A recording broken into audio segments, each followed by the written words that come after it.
I've worked it out what's happening to me here. Since I've been walking, I've asked 3 tuk-tuk drivers to take me to the city centre, the banking city centre, right? And not one of them understood anything. They had to send me away. So I've been wondering why I'm walking along the street, a Western man, and every other Cambodian city I've been to, in this, within the close area of the city, has been stopping me, yelling out, "Hey, you want to ride? Tuk tuk, tuk tuk." Here, nobody's done it. All the tuk tuk drivers just look at me and drive past. And I think I've worked it out. None of them want to stop because they know the question I'm going to ask, where I want to go, they're not going to be able to answer me. That's 3 that I've asked, young guys, and they just couldn't help me out. Could not help me out at all. And other tuk-tuks are driving past. I'll try this one up in front, see what he... But they just look at you and they virtually know that they're not going to be able to help you. It's not their fault, they just can't speak English. Well, I've got one here that wants to stop. City centre? City centre. You wait 5 minutes, I stay. Oh, yeah, I'll wait over here. That one, he speaks a little bit of English there.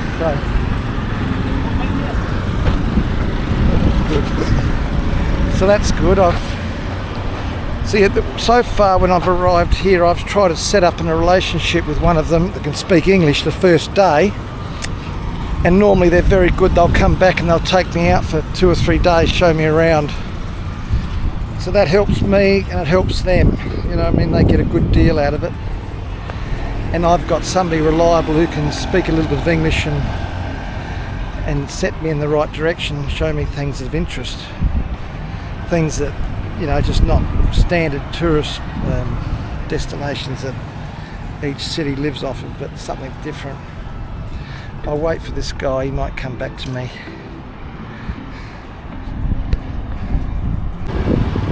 While I was standing here waiting for the tuk-tuk man to come back, I saw this sign here, monthly rent $380 and up, fully furnished, sea view condo for rent. Short-term, long lease. It's called Star Bay. So it looks like you're talking good quality accommodation here. $380 per month. Fully furnished. That would seem like a reasonable deal. If you want to stay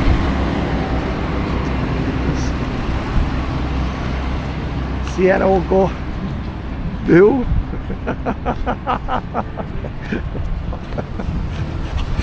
I'm hopeless at this name. I've never known a city's name to get me more stuffed up than I've got no idea on it. I need a right royal kick up the backside. Okay, wait for its bloke. Hopefully he comes back. Oh, my tuk-tuk driver didn't come back, so I've walked across the road to this mall. And by the way, that rental I was talking about, $380 per month, fully furnished, there's another signboard there saying 8% to 10% return on your investment property if you buy one in there. That's what they guarantee, 8 to 10% return per annum, which is a good rate if you can get it, but try working out the values of apartments in this city the way it is at the moment would be like pulling teeth. I'd rather try and win Cross Lotto or Powerball, whatever you've got in your country, because it'd be very difficult to work out what the true value of apartments is here. Anyway, I'm in this new mall. It's beautiful and cool, but gee, there's nobody in the shops. The poor girls are just sitting in the shops with nothing to do. There's absolutely no people in their shops. Just walk around here.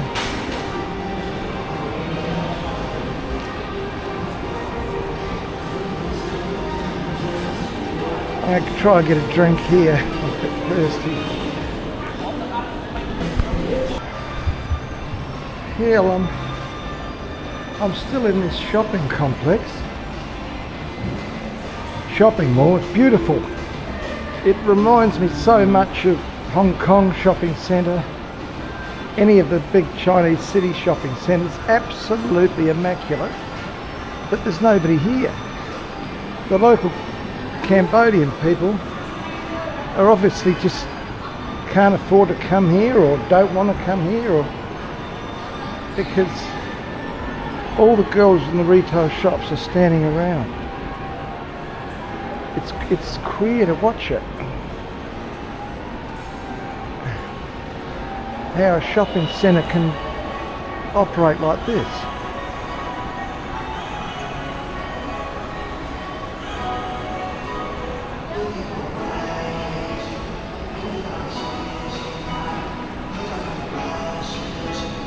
Yeah, it's just like it's been designed for Chinese people, but the Chinese people are not coming here.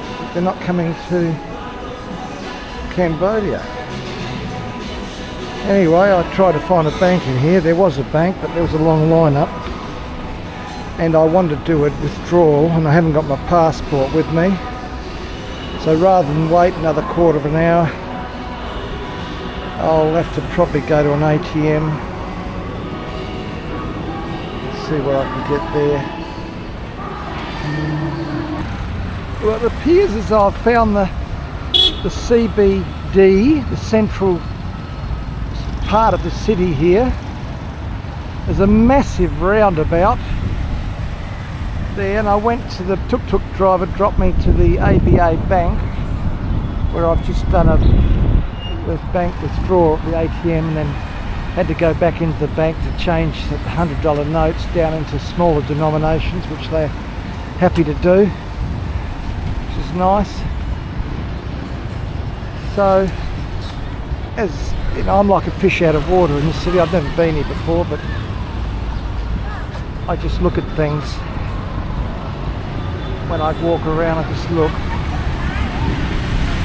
And you know, the earlier in the video I mentioned the number of buildings that are empty, and structurally they're there but they haven't been finished. Well, there's 1, 2, 3, 4, 5. There's 5 just me standing here looking now. And I've walked right along the beachfront, so it's a shame that there's so many like that, but I'm sure they'll get eventually finished.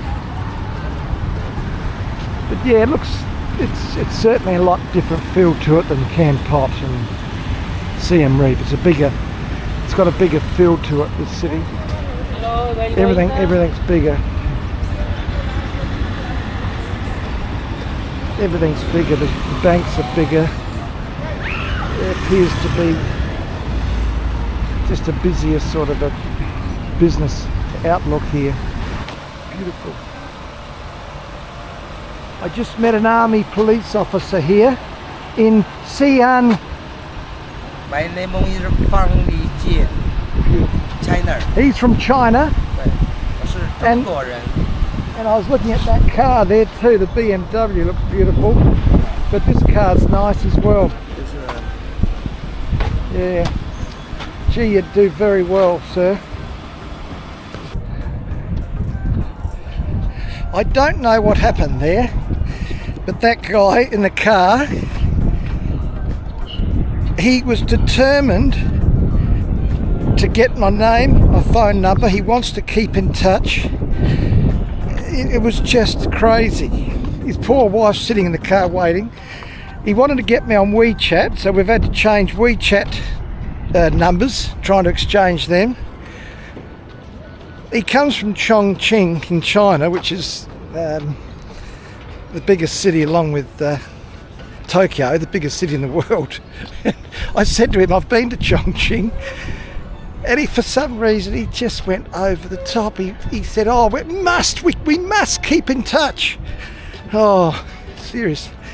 Anyway, it took us about 15 minutes. He wanted to get the details and another photo, and I don't know what happened there. That was crazy.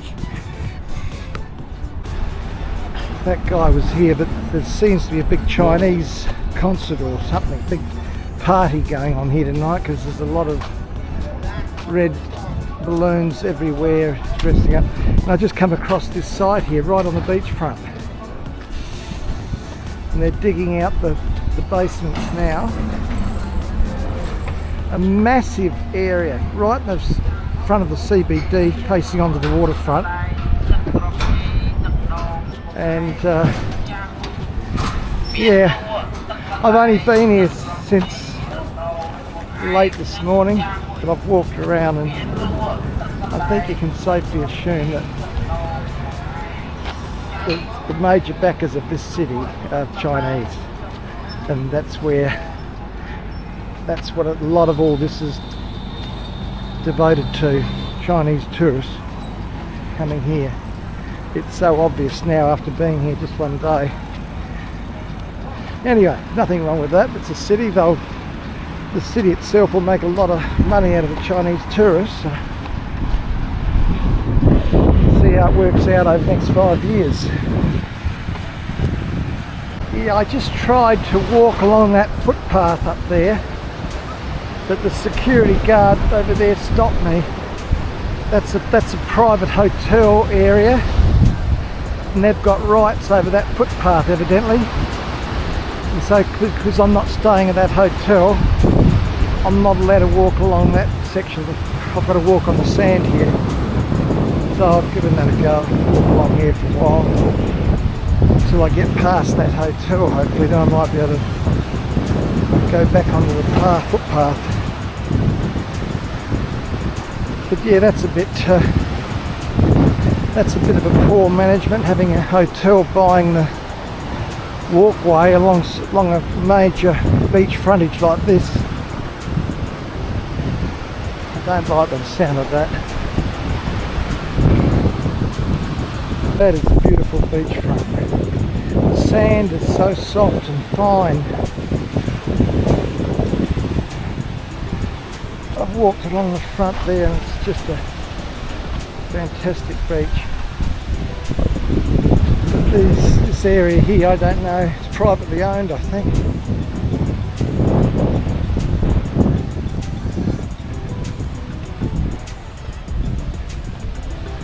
I don't know how private ownership can take over a major portion of the beachfront like that. Yes, I walked into here, and this off the beach. This is a Chinese resort in Sihanoukville, and it's beautiful. They've got some big designs on the board here they're going to build here on this corner.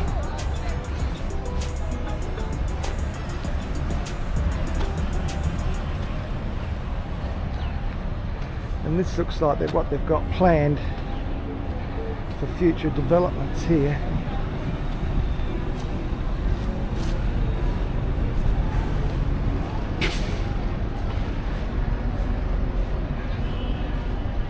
On this building site just over the wall here, I would say.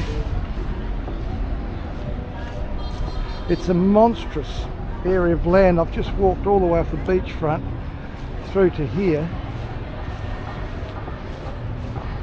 and it's a huge area of land specifically designed for the Chinese.